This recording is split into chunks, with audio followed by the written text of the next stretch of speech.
Welcome back! In the last episode we made it onto the Sevastopol in hopes of retrieving the black box recorder from the Nostromo.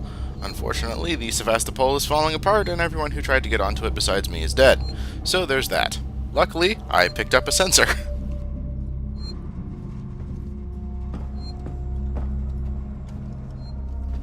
We've graduated from walking down well-lit white hallways to walking down dark and blue hallways.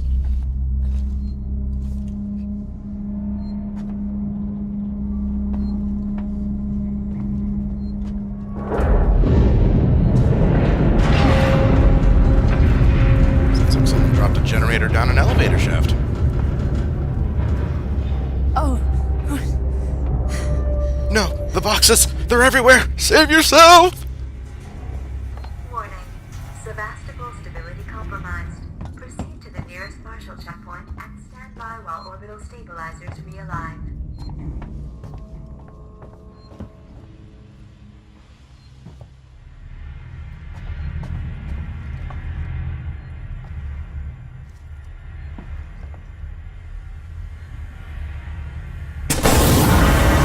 Well, no, I don't know why anyone would want flame jets installed under the floor, but them Weyland Yutani boys were paying mighty top dollar, so I just said, why not? It's your decision to turn your space station into an incendiary death trap, not mine, that's what I said.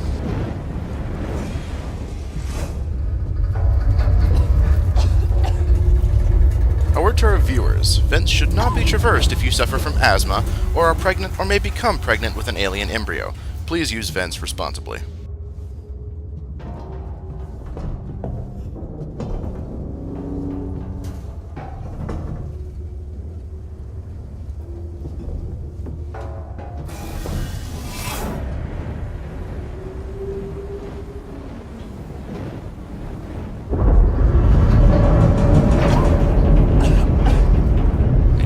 Myself a gas mask from the 15 pounds of scrap Amanda is carrying around.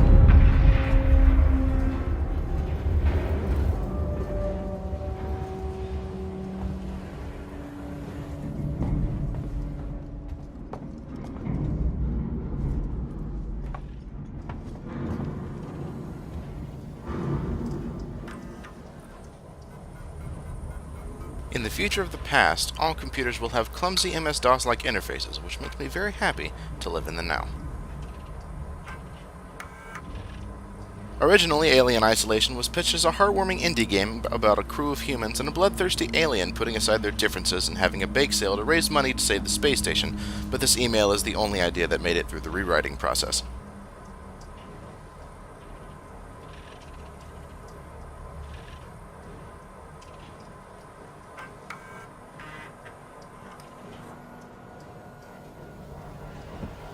Oh, this looks stable. Every time!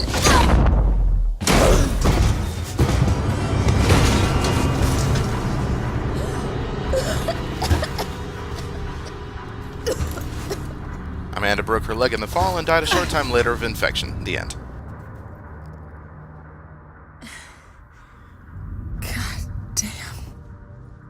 Evidently, Amanda is as good as her mother when it comes to cursing.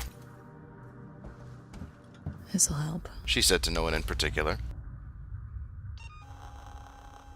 Ooh, radio menus. I can almost guarantee I'm going to die more from this thing than I am from any physical threat.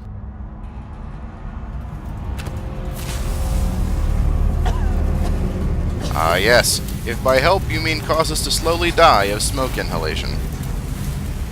Here's Ripley.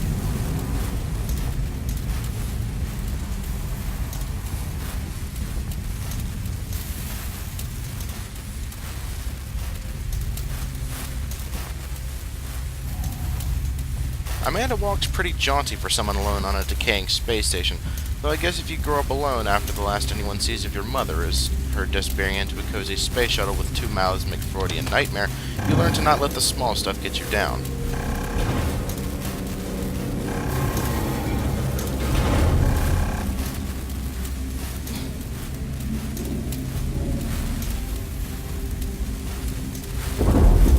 Yes, I'm glad I lit up this flare that lights up everything close enough to see anyway, and washes out anything far enough away to not be lit.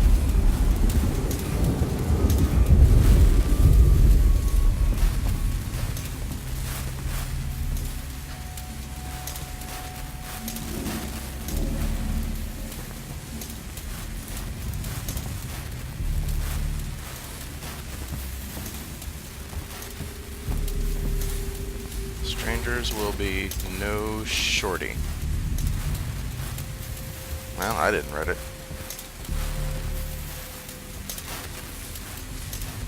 Someone new you always know, Working Joe. I feel like some part of that sentence is redundant, or I'm missing something.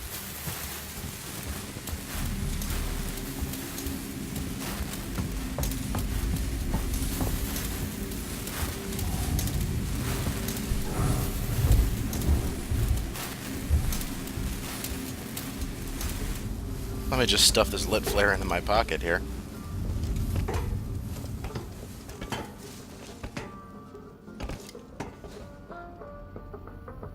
Ugh, twee music.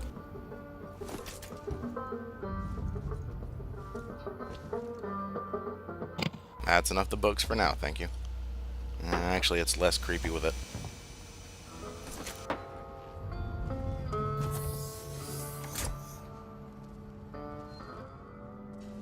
Hello? Anyone here? Specifically someone with some gray poupon?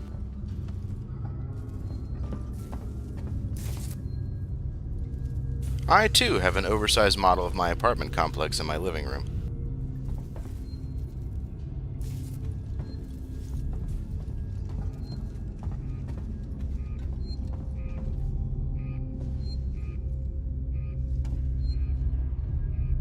Evidently, the Creative Assembly checked LiveJournal for creepy graffiti ideas.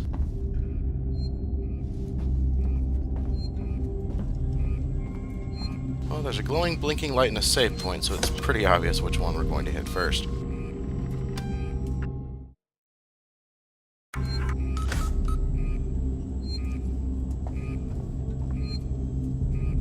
Low power. Well, maybe if someone hadn't dropped a generator down an elevator shaft earlier, we'd be able to read some emails.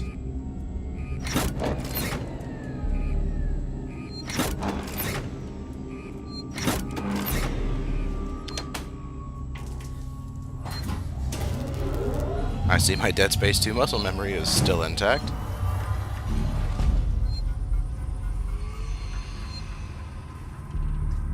In the future, whenever you want something to be read by only one other person, you send them an email that's easily accessed by anyone. The future is a weird place.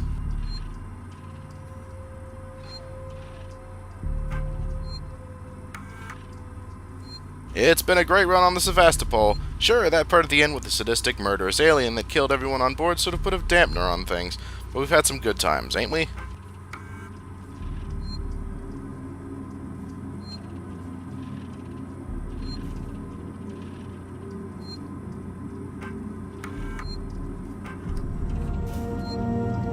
I see the eerie music is working again. I'm going!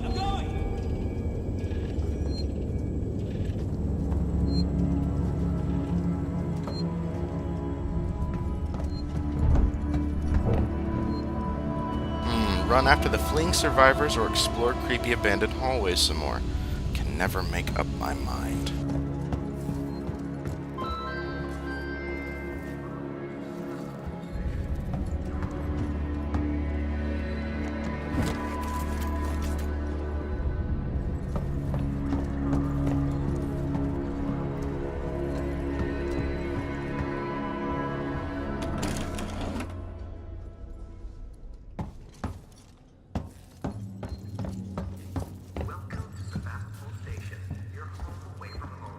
More like, your grave away from grave. Well,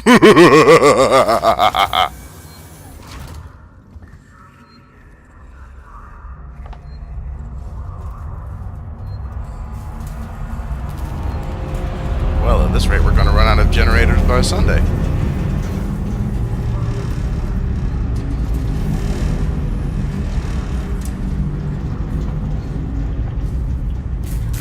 I have to arbitrarily crouch through without a button prompt? Somebody save me from this inaccessible game design.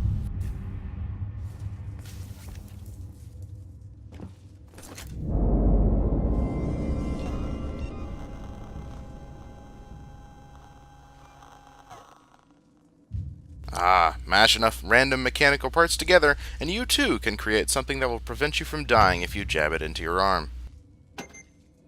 In all seriousness, I actually do quite like the crafting screen. Feels very informative and slick while still keeping with the old school interface style.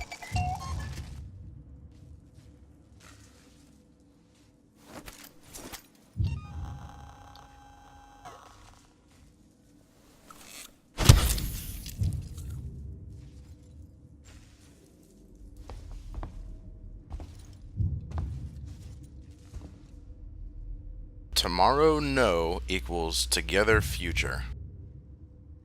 You lost me. Oh, tomorrow together equals no future. I get it. Gotcha. It's like the don't dead open inside. What the hell happened here? Well, from the trash furniture, the multicolored graffiti, and the general smell of the place, I'd say the station closing party got a little out of hand.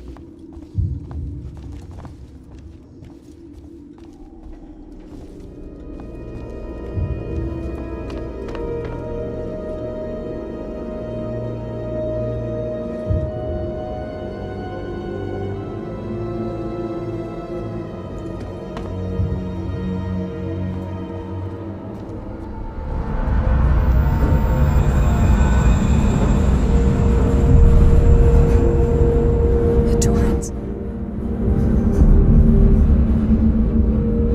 I'm here. I'm right here. Verlaine! Just break one of the windows and I'll float right over. Oh no. The Sevastopol is running its Applebee's waitress at sunset routine.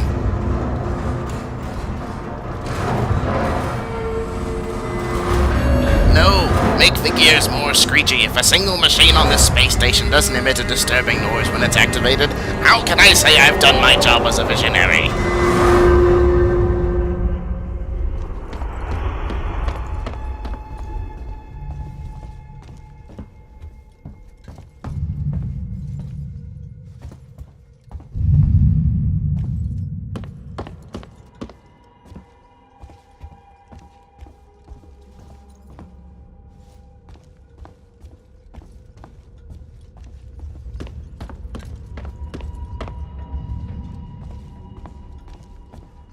Fun sound effect fact.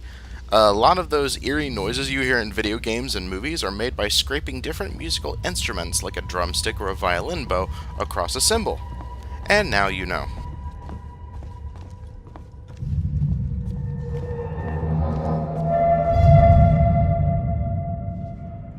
Sound effects like that one. It's always a relief to know that in the event of a catastrophic breakdown of space society, spray paint will be freely distributed amongst the survivors so that they can write whatever inane nonsense comes to mind on whatever surface is available.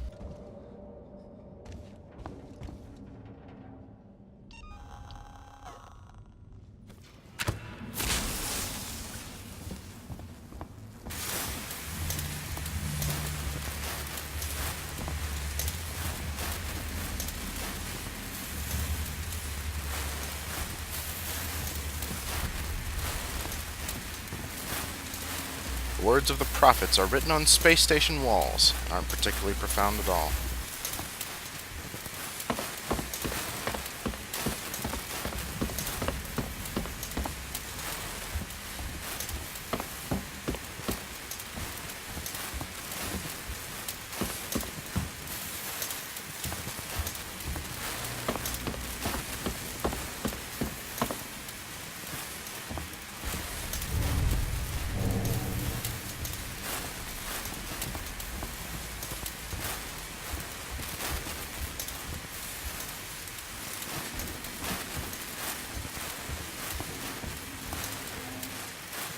Whoops, accidentally walked onto a set from the opening of Tron Legacy.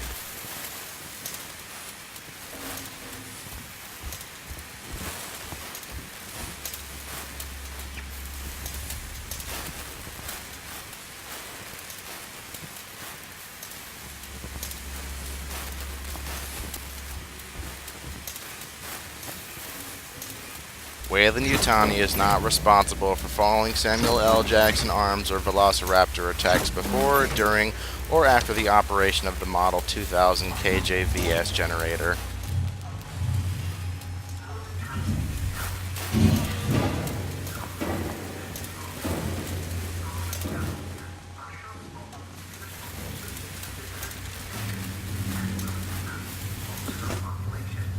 Well, it's a good thing there's no way to extinguish this flare in a hurry. Lord knows I'll never need to do that.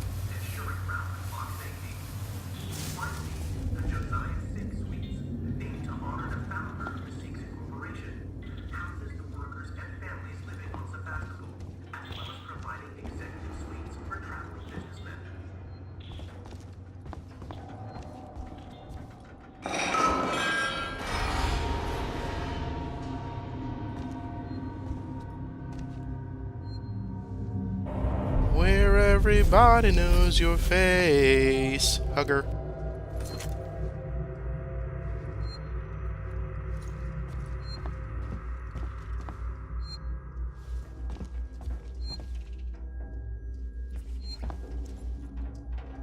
Those aliens trying to repossess my bar? Well, this crayon drawing on the contract ought to show them.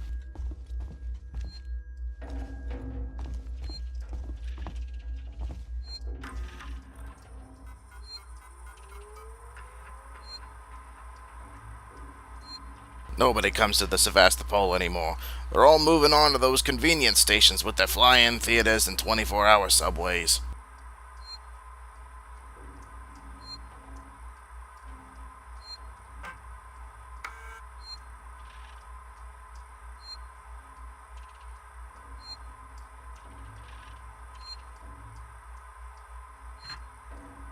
What is Apollo? Apollo is a word in all caps that has absolutely no bearing on the plot whatsoever. Please ignore it and go about your business. Alright, time to punch out. Next time we'll see if this place has any alcohol left lying around. Until then.